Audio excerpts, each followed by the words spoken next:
Hi, in this video tutorial we're going to look at how to work with the GETDATE function, and we're going to look at how to add different components to a date. So for example, if you want to add or subtract 5 years onto a date, then we're also going to look at how we can do that. This video is part of a series of videos in which we're going to look at the basics of how to write SQL. You can find all these videos in my playlist if you subscribe, and that is the easiest way to find them. You can alternatively find all the videos on my website, which is www.padsresearch.co.uk, and that stands for Physics, Aviation and Data Science, and all of these videos will be accompanied by a tutorial page. So we're going to select some data from our production.product table, and let's select a couple of columns that we can work with. So we'll take the name column and comma, and then we'll take another column. So let's take the modified date. And the first thing that we want to do is get the current date. So we can simply type the getDate function. So we have an open and close bracket. And let's give that an alias. Let's say as current date.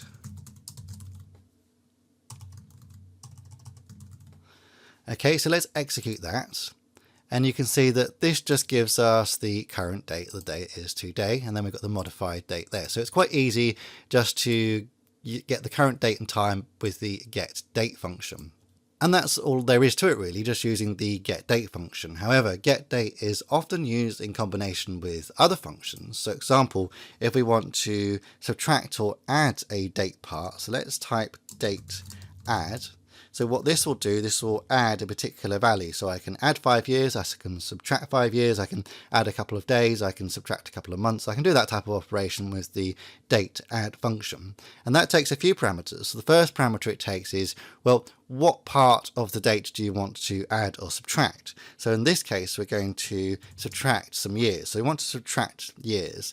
And then we say, well, how many years do we want to subtract? We want to say we want to subtract 5 years. If you wanted to add 5 years on, then obviously you just leave off the subtraction sign. But in this case, we want to deduct 5 years.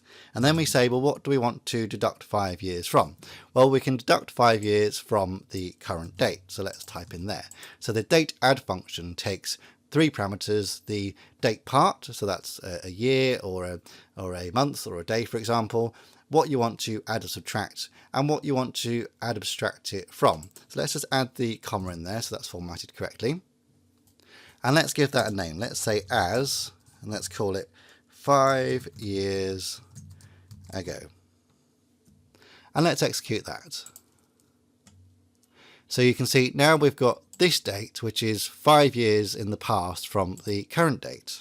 We can also use these date functions in the where clause. So if we add in a where clause, then we might want to say where we only want records that are modified less than 5 years ago. So if we copy that and paste that in there, oh, we've deleted our where clause, let's put that back in again. So this is going to say where a date 5 years in the past is greater than, let's say, the modified date. So we can copy the modified date and pop that there.